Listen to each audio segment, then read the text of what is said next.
Falta uma semana para a Copa do Mundo 2026, certo, filhão? Tá na expectativa? Aí sim. Estamos aí contando aí a contagem regressiva para a abertura semana que vem, dia 11, entre México e África do Sul. E agora finalizando aí a última semana também de vídeos do canal O Fim da Copa. Comecei com o Brasil, vou falar da Argentina hoje, depois vem a Alemanha, vem Itália, vem Espanha, vem Inglaterra, vem França e só vou fazer de duas que não foram campeãs mundiais, mas que merecem também a minha visão das últimas Copas, de 86 para cá, desde que eu comecei a acompanhar futebol e Copa do Mundo, que é Portugal e Holanda. Vamos lá, minha visão sobre a seleção argentina, desde que eu me conheço por gente que conheço de futebol, que entendo um pouco de futebol e que assistiu, certo? O Tico tá aqui, devidamente uniformizado de argentino, só faltou a dele do Messi, que ele acho que perdeu, né?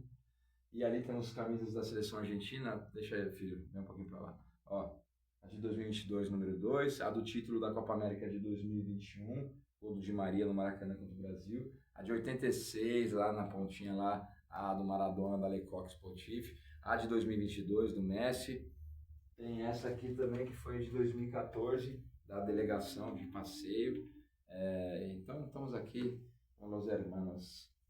E quem tá aqui também, filho? Mostra ele, todo de azul claro. É o Slink, nosso mascote. E agora na época de frio, ó, ele já tá prevenido, ó, certo? Tá com a tocona dele, né, filhão? Bom, vamos lá. O papai vai falar aqui sobre as Copas de 86 para cá. Como vocês ouviram e viram no meu vídeo, em que eu falei sobre a seleção brasileira, 86, toda aquela empolgação, torcendo pro Brasil, é óbvio. E a minha primeira tristeza, meu primeiro choro por causa da eliminação para a França, quando o Zico perdeu o pênalti, mas fui presenteado naquela mesma Copa com um brinde de futebol. Acho que foi a maior apresentação individual de um jogador mesmo em Copas do Mundo, a do Maradona. A seleção da Argentina tinha vencido em 78 o seu primeiro Mundial na Argentina, sob a ditadura militar da Argentina, que era terrível, e sob forte contestação de que foi ajudada, e foi. 6-0 contra o Peru, né, que eliminou a seleção brasileira de Cláudio Coutinho, entre algumas outras situações que ocorreram naquele Mundial. Mas, enfim, a Argentina foi campeã mundial com o Mário Kempes. O Maradona já poderia ter ido, não foi convocado, certo? Mas em 82 ele foi, na Copa da Espanha. Fez um péssimo Mundial, foi expulso contra o Brasil e voltou em 86 já ali, começando seu auge no Napoli, da Itália.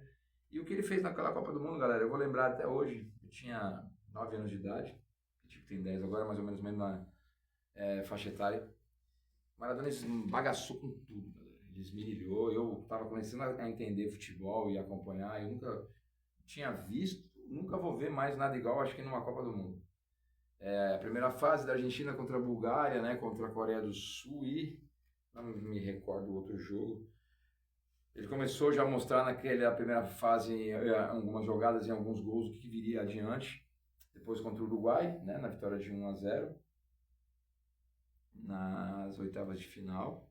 Na primeira fase a Argentina pegou a Itália, que até então era atual campeão mundial, e o Maradona fez gol, foi um empate.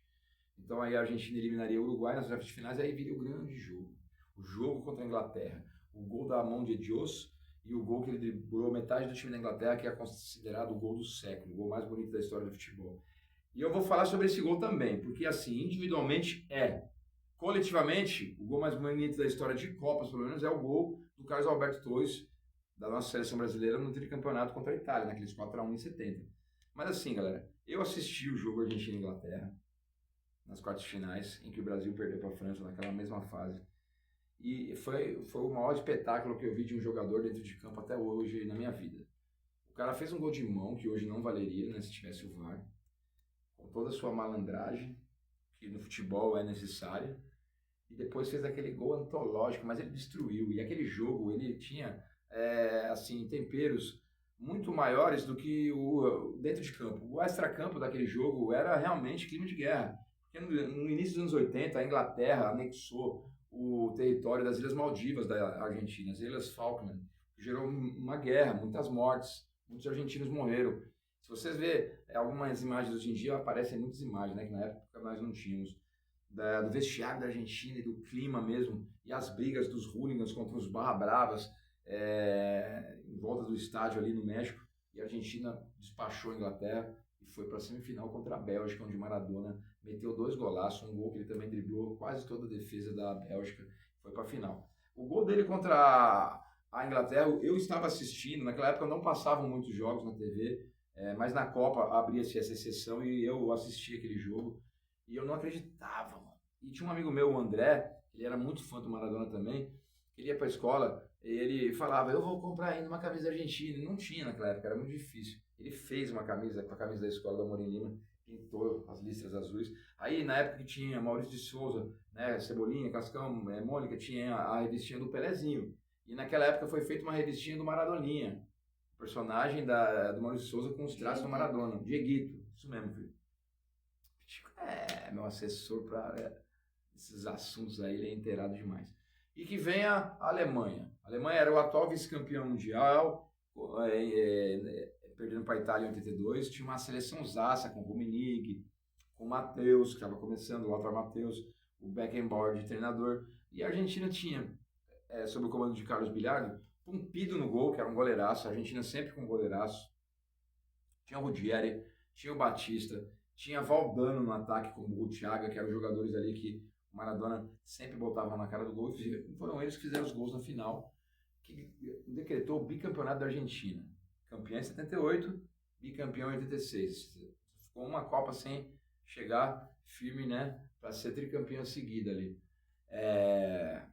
Parou tudo, o México, invasão do campo, atuação, a Argentina saiu ganhando de 2-0, a Alemanha empatou e no finalzinho o Maradona fez a jogada que deu o gol pro Burruchaga.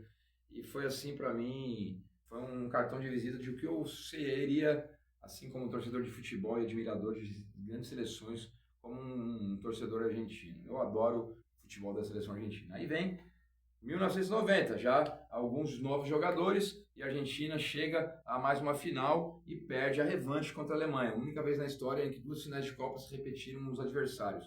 Em 86 a Argentina ganhou da Alemanha, em 90 perdeu para a Alemanha. E vamos falar um pouco sobre a Copa de 90 da Argentina. A Argentina veio com o Maradona já numa fase de turbulência, já tinha pego já um doping lá na Itália, depois de ter esbagaçado, ser bicampeão italiano e campeão da Copa UEFA com o Napoli, como parceiro, o Careca, né, que era do São Paulo, brasileiro, e a Argentina pegou naquela Copa de 90, depois da sua primeira fase, o jogo das oitavas finais em que eliminou o Brasil, em que o Maradona driblou 3, 4 jogadores, deixou o Canidia na cara do gol para driblar o Tafarel, aquele jogo tão polêmico da água batizada e tudo mais, mas a Argentina chegou a passar do Brasil e depois nas semifinais enfrentar a Itália. E aquele jogo é um jogo histórico de Copas do Mundo, galera, porque a Copa era na Itália, que não ganhava uma Copa, que era campeão de 82, mas não sediava uma Copa desde 1934 e voltou a ter uma Copa em 1990 e a estrutura total e os melhores times do mundo eram times italianos, né? E o Maradona era o ídolo do Napoli. E Napoli, para quem não sabe, é um clube que fica numa cidade, Nápoles, ao sul da Itália, que é meio que restrito, ele é meio que esnobado pelos grandes times do norte italiano, que são o Milan, Inter de Milão, Juventus, a Roma. E ele já tinha tido muitos conflitos com a Federação Italiana, inclusive sendo punido, mas na semifinal, metade do estádio em Nápoles foi o jogo ainda por cima. Tudo, o futebol é muito louco. Tudo levou para que fosse um jogo em Nápoles, na casa do Maradona, e metade do estádio, mesmo sendo italiano, torcendo para o Maradona. O jogo foi para a prorrogação, a Itália estava sem tomar gol na Copa inteira, o goleiraço Walter Zenga. No hino, a torcida italiana vaiando e xingando os argentinos e Maradona nervoso lá, aquele semblante dele, eu del puta, bravo. Pênaltis, o goleirão Goicoechea, que entrou no lugar do Pumpido, porque o Pumpido cortou o dedo numa rede, num treino, e cortou o dedo com a aliança dele de casamento, ficou grudada na rede, ele perdeu metade do dedo, o Pumpido saiu, o Goicoechea entrou, e a Argentina foi para a final com o gol do Maradona nos pênaltis, eliminando a Itália. No decorrer dessa Copa, a gente vai falar um pouco sobre isso, mas a estreia da Argentina, assim como em 2022, que perdeu para a Arábia Saudita e ninguém acreditava na Argentina, a atual campeã de 86, a Argentina estreou em 90, e eu assisti esse jogo também, eu me lembro muito bem, contra Camarões. Quem ganhou? Camarões de Roger Milá. O Pumpini ainda pegou nesse jogo. E aí todo mundo ficou meio assim, será que a Argentina vai, não vai? Depois ganhou da Iugoslávia e seguiu em frente. Até chegar na Itália nas semifinais.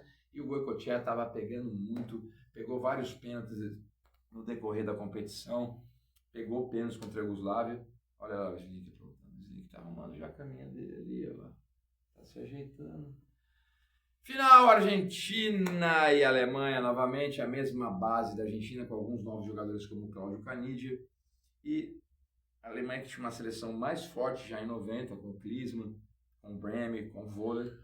Sofreu um pênalti polêmico, até hoje muitos dizem que não foi pênalti ali no finalzinho do jogo, em que o Voller se jogou, o Brehme bateu, fez o gol e a Argentina foi vice-campeã mundial.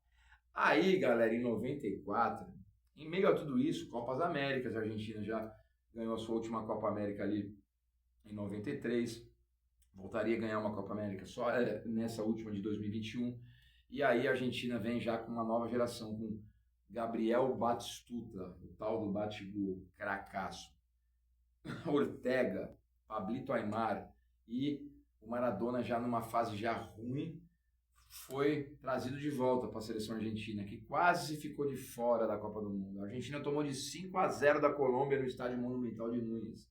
Tomou a sua pior goleada dentro de casa em uma eliminatória. A Colômbia de Asprilla, Valderrama, Higuita e do Escobar, que fez o gol contra os Estados Unidos e foi assassinado pela Farc, né? Que era lá do Pablo Escobar. A Argentina foi para a repescagem contra a Austrália e quase ficou de fora da Copa de 94. Mas foi. E a FIFA fez um pedido especial para que Maradona disputasse a Copa pela mídia que ele ia trazer e pagou o procedimento de emagrecimento com Maradona. Esse procedimento de emagrecimento em que acabou com a carreira do Maradona em Copas do Mundo e ajudou a acabar com a carreira dele também, embora ele fizesse várias besteiras, mas o grande gênio Dom Diego Armando Maradona foi pego numa arapuca pela FIFA e foi ali acusado pelo doping no jogo contra a Grécia. A Argentina fez uma boa primeira fase contra a Nigéria, contra a Grécia, mas infelizmente nesse jogo ele foi pego numa imagem até hoje que para mim também é muito sinistra, da enfermeira pegando na mão dele, levando ele para fazer o exame. Nunca aconteceu isso, nunca um enfermeiro ou enfermeira foi pegar o jogador escolhido por doping, ele foi ali pego e suspenso da Copa do Mundo. A Argentina, com tudo isso, ficou muito abalada e foi eliminada pela Romênia, que era uma das seleções surpresas daquele Mundial, e o Brasil seria tetracampeão. Para mim, se não ocorresse tudo isso, a Argentina iria bater de frente com o Brasil, talvez fizesse até uma final histórica com o Brasil, pois o Maradona, com tudo, com essa recuperação dele, com o emagrecimento, com o distanciamento dele, né, dos entorpecentes, ele voltava a jogar muita bola. No jogo mesmo contra a Nigéria, que ele faz um gol, ele estava com a camisa azul igual aquela ali, que ele comemora daquele jeito.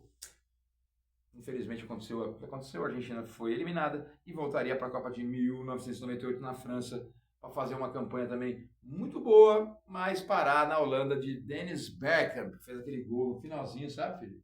Ele domina na pequena área, gira e elimina a Argentina. A Argentina que tinha vencido a Inglaterra na fase anterior, na oitava de final, no jogo da expulsão do Beckham, e que foi para os pênaltis, né? O Michael Owen tinha feito um mau golaço, a Argentina empatou e a Argentina conseguiu derrubar a Inglaterra mais uma vez, assim como em 86, dessa vez nos pênaltis, tratando-se também um dos maiores craques clássicos do futebol mundial.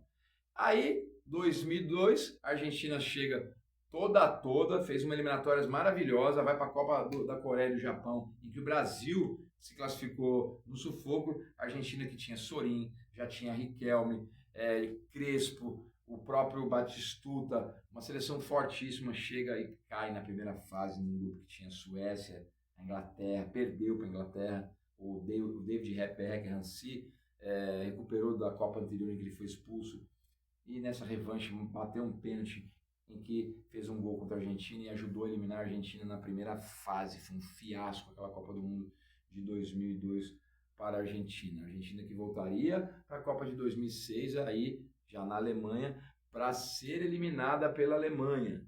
A Argentina que tem um problema muito grave com a Alemanha. Depois de 86, a Argentina ganhou o título no México, né, o bicampeonato, perdeu a final de 90, para a Alemanha. Foi eliminado nessa Copa de 2006 pela Alemanha, lá na Alemanha. Foi eliminado pela Alemanha na Copa de 2010, tomando um sonoro 4-0. Em 2014, perdeu a Copa do Mundo no Maracanã, aqui no Brasil, para a Alemanha. Então, a Argentina é freguesona da Alemanha. E a Argentina, para quem não sabe, é a seleção em Copas do Mundo que mais venceu disputa de pênaltis. Só perdeu uma. E essa para a Alemanha. Em 2006, eliminada para a Alemanha, que depois viria a perder as semifinais em casa para a Itália. E a reformulação teria que ser muito grande, né, galera? Pois aí, em 2010, Dom Diego Armando Maradona assumiria o posto de treinador da seleção argentina na Copa da África do Sul. E até antes do jogo lá contra a Alemanha, fazendo provocações, perguntando quem que era Thomas Müller, e conheceu. A Alemanha meteu 4-0, a Argentina foi eliminada.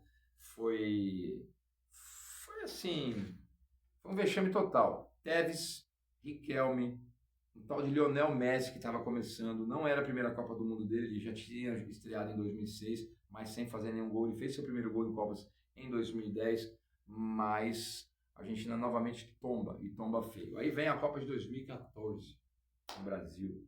A Argentina, desacreditada, fez a primeira fase ali, malemar, ganhando de Bósnia, de Nigéria. Vai passando de fase, chega nas quartas de finais para pegar a Bélgica, se classifica contra a Bélgica, e aí faz uma semifinal histórica contra a Holanda. Para mim era uma das favoritas da Copa. A Holanda de Robben, de Sneijder, atual vice-campeão mundial em 2010. Mas a Argentina tinha mais uma vez um grande pegador de pênaltis, Romero, e foi para a final da Copa do Mundo contra a Alemanha no Maracanã lotado. A torcida da Argentina veio invadir os estádios brasileiros, fez maior festa, mas perdeu a final com o gol de Mário Götze no finalzinho da prorrogação.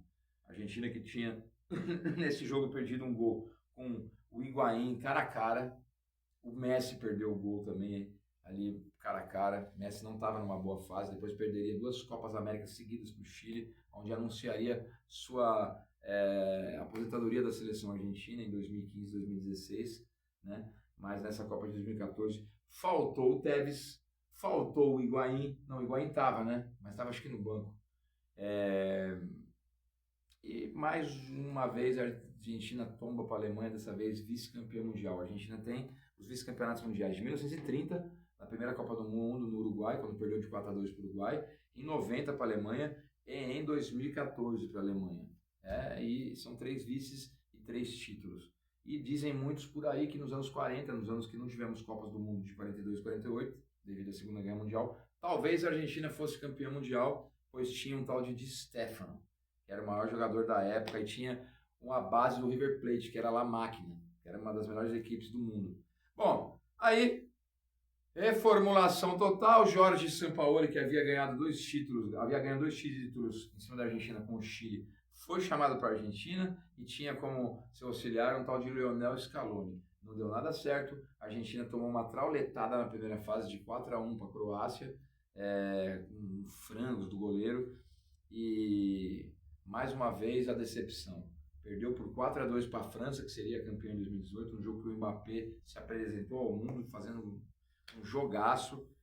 A Argentina jogou bem aquele jogo até, mas foi eliminada nas oitavas de final. Muito triste para Lionel Messi, né? Para muitos, o melhor jogador do mundo nos últimos 20 anos. Para mim, não. Para mim é o Cristiano Ronaldo, mas tudo bem. Mas é um monstro, é um gênio.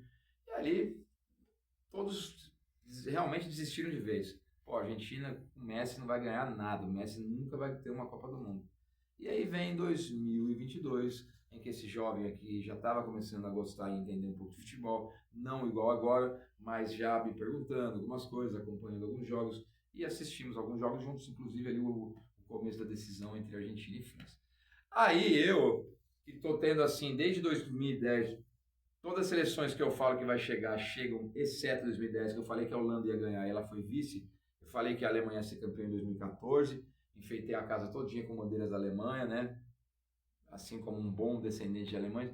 Gerou uma polêmica no meu bairro, muitas brigas, depois do 7-1, o pessoal me enchendo o saco. Eu falei um ano antes que a Alemanha ia ganhar, a Alemanha ganhou. A gente acompanha, mano. A Alemanha já vinha vindo batendo na trave desde 2002. Aquele elenco sendo montado em 2006, 2010. Aí, em 2018, antes da Copa começar, eu cravei que a França ganhava e ganhou. E em 2022, cheguei em Iraquara, conversei com vários caras, fiz minhas lives falando que a Argentina ia ser campeã do mundo já em 2020 para 21, aí ganhou a Copa América. Aí fiz uma aposta com meu grande amigo Luiz Felipe, de Itaberaba, que tinha loja da Prime Imports. Depois eu ganhei aquela aposta, aquela camisa ali. E ninguém acreditava na Argentina, mas ela estava já invicta a muitos jogos e foi perder sua invencibilidade quando? Na estreia. Para quem? A Arábia Saudita, galera. 2-1.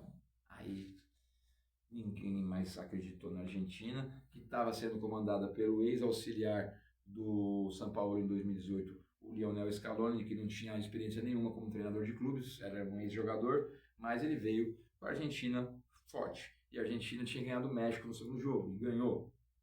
O Messi começou a apresentar seu bom futebol. Embora, galera, o primeiro jogo contra a Arábia Saudita não é passando pano, não. Teve 3 gols anulados da Argentina por impedimento. 2 do Lautaro Martinez, que fez uma Copa péssima, mas que foi ajudar também lá contra a Holanda. Bom, a vitória contra o México foi essencial.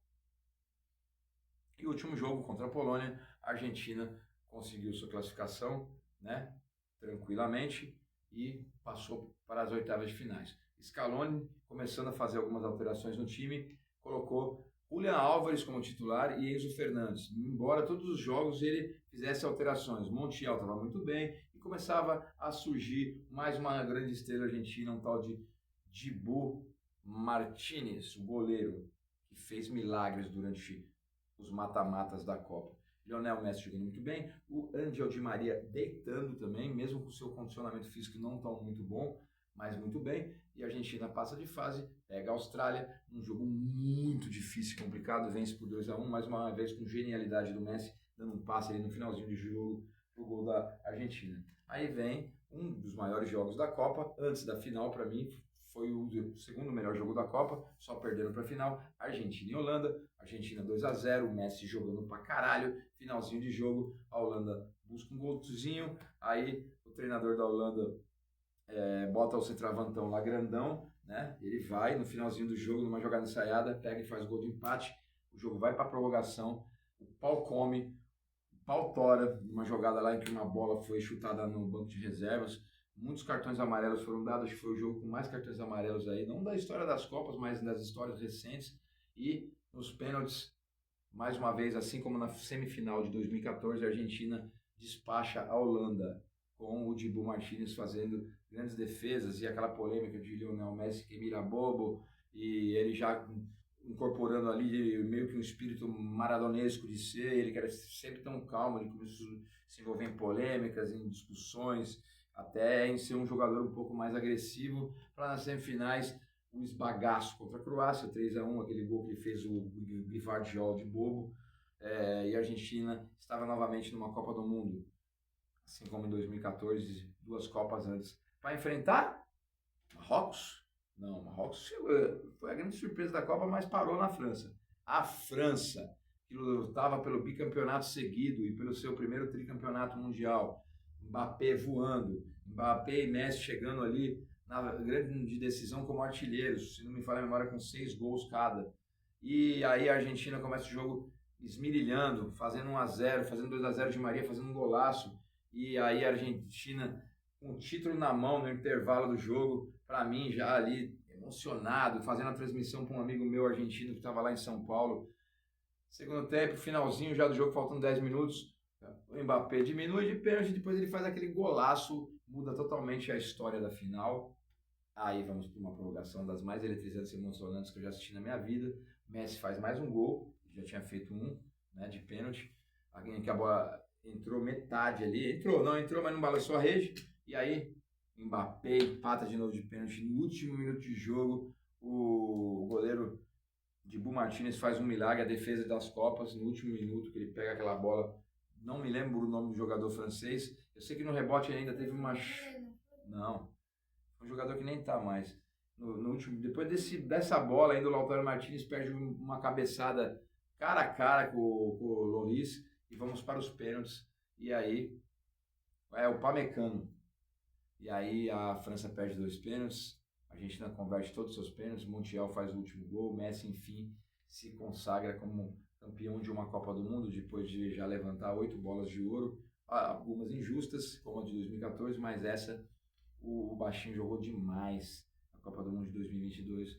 o Messi, o Mbappé também jogou demais, mas um dos dois teria que ganhar. E nessa queda de braços, a Albiceleste foi tricampeã mundial de futebol. Abram os olhos para a Argentina em 2026. Tá todo mundo falando da França, da Espanha, de Portugal, um pouquinho do Brasil, Alemanha, meio que assim. A Argentina é muito forte. Aí vai vir agora com novos jogadores como o filho do Simeone, o Almada, que era do Botafogo, a base é mais ou menos a mesma. O Lo Celso vai jogar essa Copa, ele não jogou a última. O Depou, que é o cão de guarda do Lionel Messi, permanece. E a base é forte, a base é a mesma. E abram o olho porque a Argentina quer ser tetra, quer botar mais uma estrelinha no seu escudo. Tamo junto. Você acha que a Argentina chega longe? Até as oitavas da quarta. A Argentina tem grande chance de chegar numa quarta de final se tudo for ocorrendo normalmente contra Portugal e termos aí o maior desafio do século entre Cristiano Ronaldo e Lionel Messi. Se tudo aí eu nos meus prognósticos eu coloco Portugal, mas tudo pode acontecer porque são duas camisas gigantes e a da Argentina maior ainda. Galera, espero que tenham gostado de mais esse vídeo, certo? Falei aqui a minha visão sobre as campanhas da Argentina desde 86, desde que eu conheci o futebol de Copas do Mundo, que eu acompanhei. E vamos agora falar no próximo episódio da Alemanha, que para mim é a segunda camisa mais pesada do futebol mundial, depois da seleção brasileira. A terceira para mim já é a da Argentina, deixando a Itália em quarto lugar. Depois vamos falar da própria Esquadra Azzurra, que está fora da Copa do Mundo pela terceira vez. E depois a França, depois a Espanha, a Inglaterra, Portugal e Holanda. Lembrando que tivemos já alguns amistosos, certo? Ontem a Argélia ganhou da Holanda na Holanda e hoje a França perdeu em casa para a Costa do Marfim. Abram o olho, principalmente favoritas, porque não tem mais bobo. Não tem. E principalmente as seleções africanas que sempre vêm muito forte para a Copa do Mundo. Esse foi nosso vídeo sobre minha visão sobre a seleção argentina em Copas do Mundo desde 1976. Valeu, Pitico. E valeu, Slink, que é o nosso segurança, que está com um agasalho dele da Argentina aqui, azul claro, certo? E vai dar buenas noches, hermanos. Ah, perdão. Como é que eu vou fazer um especial de campeões de Copa do Mundo e não falar do Uruguai? Vou falar do Uruguai, apesar de ele ter ficado de fora de alguma das Copas aí, mas temos que falar também, certo? Tamo junto, é nós, da Argentina.